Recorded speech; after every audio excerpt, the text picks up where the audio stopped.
CPM এর লবিবাজি ভোটের মুখে সরব প্রতিকুর রহমান এবিপি আনন্দকে দেওয়া একান্ত সাক্ষাৎকারে কি বলেছেন প্রতিকুর রহমান দেখুন।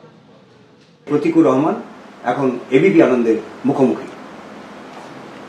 প্রতিকুর, আপনি যে চিঠি দলের রাজ্য সম্পাদক মোহাম্মদ সেলিমকে লিখেছেন, তাতে যে মূল বিষয়বস্তু যে বর্তমান সময়ে দলের জেলা এবং রাজ্য নেতৃত্বের কিছু ভাবনা এবং তাদের কর্মপদ্ধতি, তার সঙ্গে আপনি নিজেকে মানিয়ে নিতে পারছেন না, এবং সেই সঙ্গে আপনি এটাও বলেছেন যে আপনি গভীর একটা দ্বন্দ্বের মধ্যে দিয়ে যাচ্ছেন, মানসিক দ্বন্দ্বের মধ্যে দিয়ে। মানে কি কি কর্মপদ্ধতি যা আপনাকে একটা বিচলিত করেছে বা মানসিক দ্বন্দ্বের মধ্যে আপনি আছেন যদি বলেন।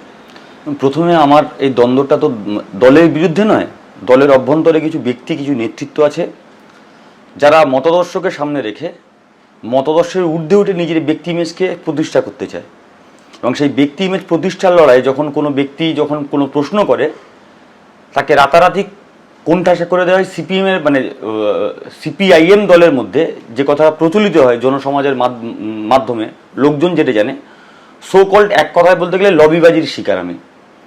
দিনের পর দিন দলের অভ্যন্তরে একাধিক প্রশ্ন, একাধিক ইস্যুতে প্রশ্ন করবার কারণে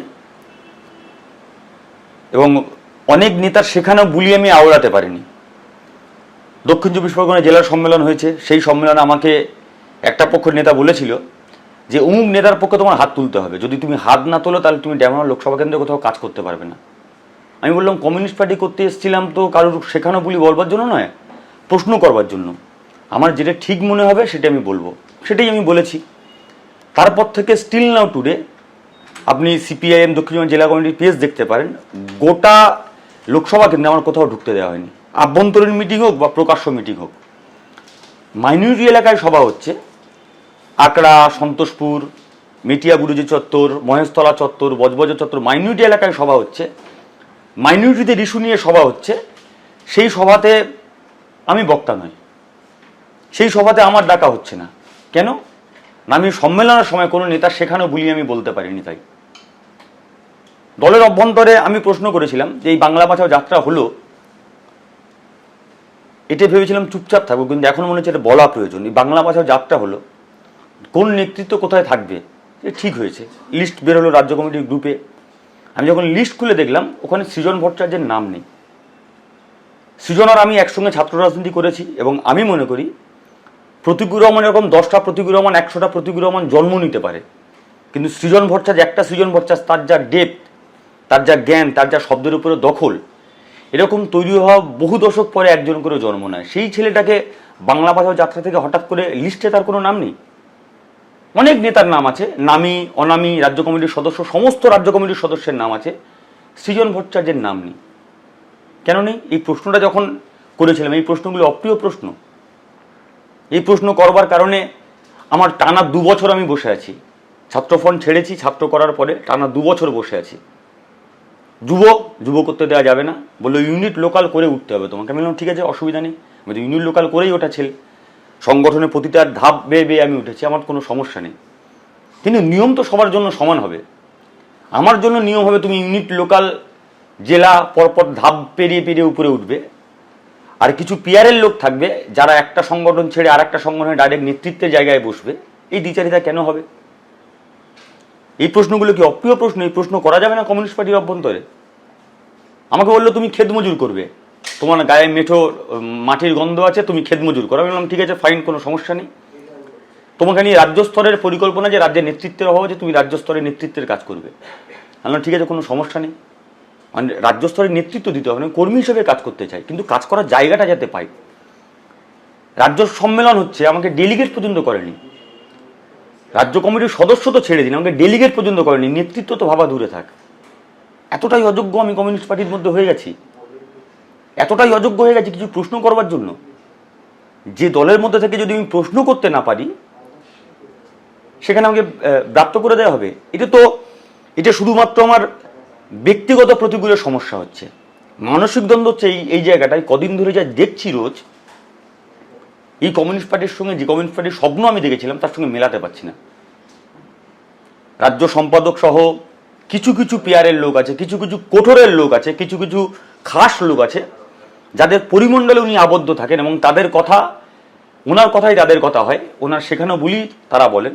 এবং শুধু রাজ্য সম্পাদক না, এরকম অনেক দক্ষিণ জেলা সেক্রেটারি আছেন, ওনার কথাতেই দল চলবে, ওনার কথাতেই হ্যাঁ বলতে হবে, ইয়েস স্যার বলতে হবে, তবে তুমি পদোন্নতি হবে।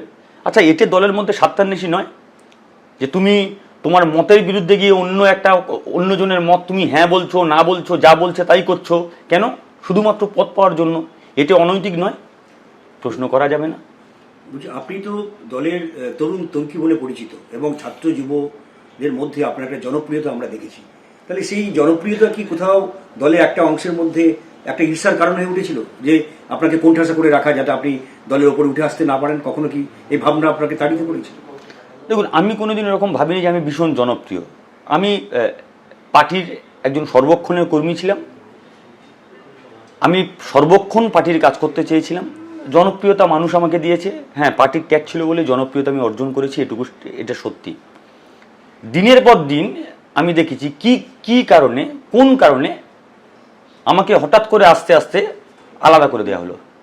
আচ্ছা, এর আগে তো আগে রাজ্য সম্পাদক ছিলেন সূর্যদা, মিটিংয়ে ঢেলে সমালোচনা করেছি, ডেকেছেন কাছে, কি হয়েছে বলো আমাকে, আমি এই বিষয়টা আমার সমালোচনা লাগছে, আমি তাই করেছি, বললো ভালো করেছো। তারপর দিন ডাকলেন, ডেকে বললেন, শোনো, অমুক বইয়ে পড়েছি আমি, তুমি যে লাইনটা বলেছো তোমার লাইনটা ঠিক, কিন্তু ওই নতুন ভাবনাটা তুমি দেখতে পারো। এটি তো রাজ্য সম্পাদকের কাজ, এটি তো নেতার কাজ। আমি সমালোচনা করব, গ্রহণ করবে, আমি ভুল হলে সেটা আমাকে শুধরে দেবে। কিন্তু এখানে এই প্রশ্ন যখন করেছি সৃজন ভট্টাচার্য নেই কেন, বললো জনপ্রিয়তার জামা পরানো হয়েছে তোমাদের গায়ে, জনপ্রিয়তার বড় আলখাল্লা জামা, তুমি সারা জীবন জিম করবে কিন্তু ওই জামাতে তুমি ফির হতে পারবে না। কি উত্তর? আমি বেসিক্যালি প্রশ্ন করেছি যে নেই কেন সৃজনের নাম। এইখানেই প্রশ্ন করছি, আপনাদের জনপ্রিয়তা কি কারো কাছে ঈর্ষার কারণ হয়ে উঠেছে আপনারা? আমি জানি না, আমি তো একটা নগণ্য ব্যক্তি। ঈর্ষার কারণ, আচ্ছা যদি ঈর্ষার কারণ হয়ে থাকে আমাকে বলতে পারতো যে ভাই ঈর্ষার কারণ হচ্ছে, তো জনপ্রিয়তা বাড়ছে, তুই অন্তরালে চলে যা, আমি চলে যেতাম।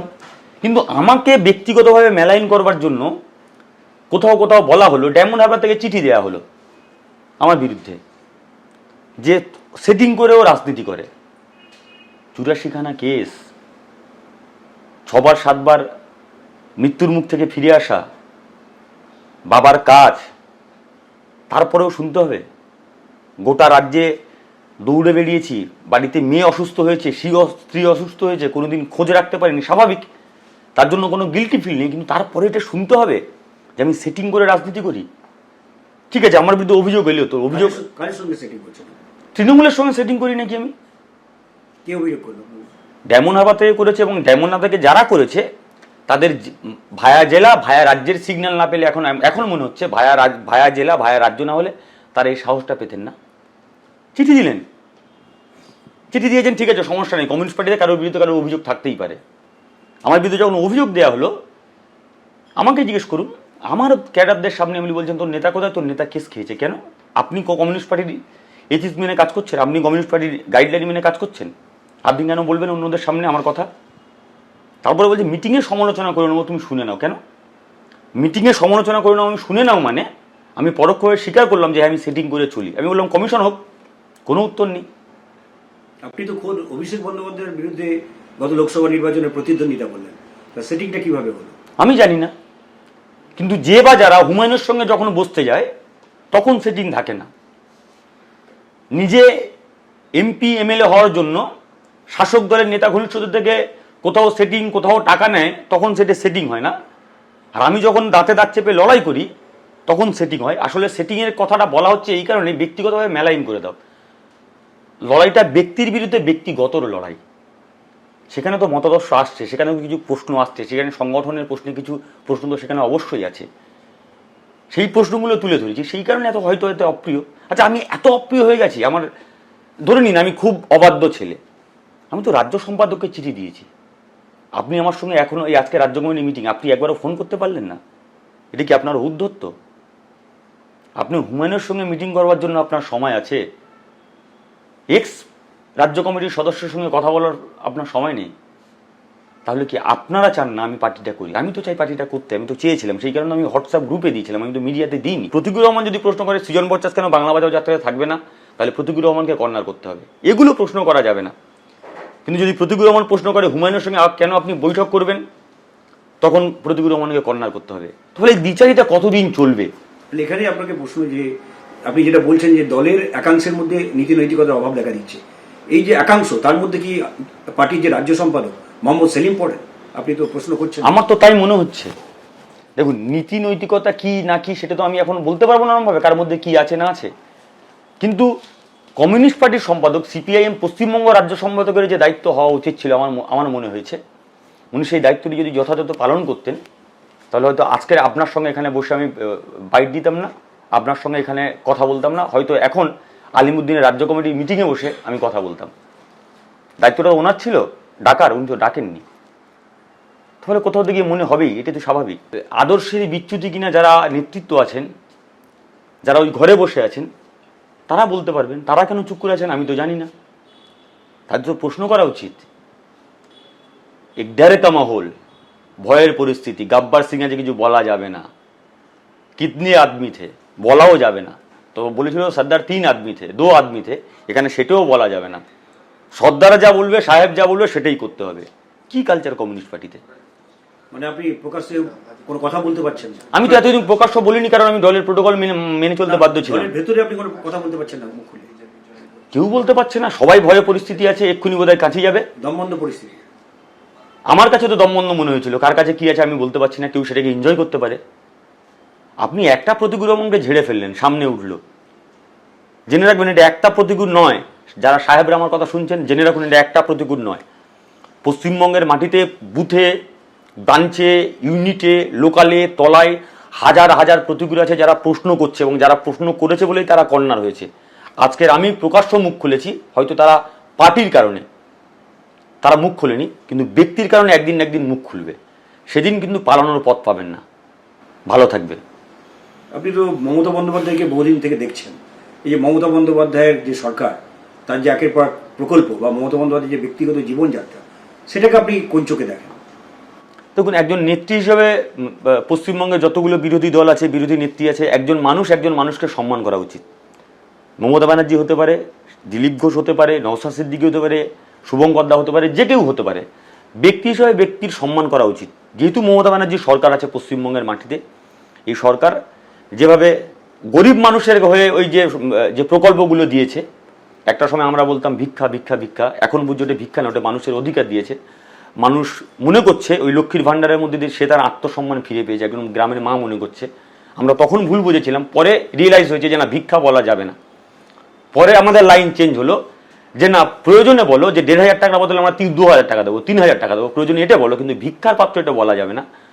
তো ফলে বামপন্থীরা তো পরোক্ষ হয়ে আমরাই স্বীকার করেছিলাম যে হ্যাঁ, ওই কাজগুলো ভালো কাজ করেছে, তো অস্বীকার করার কোনো জায়গা নেই। দেখবেন আমাদের প্রথমের দিকে ভাষণ যখন ছিল, যখন আমরা বলতাম ভিক্ষা নয় অধিকার চাই, এগুলো বলতাম। পরে রিয়েলাইজ করলো আসলে মানুষ থেকে বিচ্ছিন্ন হয়ে গেলে যেটা হয়, মানুষের কথা আমরা আমাদের কথা বলে কমিটির অভ্যন্তরে চালানোর চেষ্টা করি। যখন মানুষের সঙ্গে মেশার চেষ্টা করি, তখন বলতো যে না, এটা ভিক্ষা নয়, মানুষ এটা অধিকার হিসেবে নিচ্ছে, এটা মানুষের আত্মসম্মান। শুধুমাত্র আপনি টাকা দেখবেন না, ওর মধ্যে অনেক আত্মসম্মান লুকিয়ে আছে, যেটা নিয়ে সে মাথা উঁচু করে বাঁচছে, নিজের সন্তানের জন্য কিছু করছে। তিনি আগামী দিনে তৃণমূলে যোগ দেবেন কিনা সে ব্যাপারে প্রতিকূল তিনি পরিষ্কারভাবে কিছু জানাচ্ছেন না। তবে যেটা সামগ্রিকভাবে আমরা বুঝতে পারছি যে সবকিছু ঠিকঠাক থাকলে তৃণমূলে যোগদান প্রতিকূল রহমানের, সেটা বোধহয় সময়ের অপেক্ষা। আমাদের নজর থাকবে অবশ্য সেদিকে। ক্যামেরায় বিশ্বজিৎ সাহার সঙ্গে আশাবুল হোসেন, এবিপি আনন্দ, কলকাতা। এবিপি আনন্দ, এগিয়ে থাকে, এগিয়ে রাখে।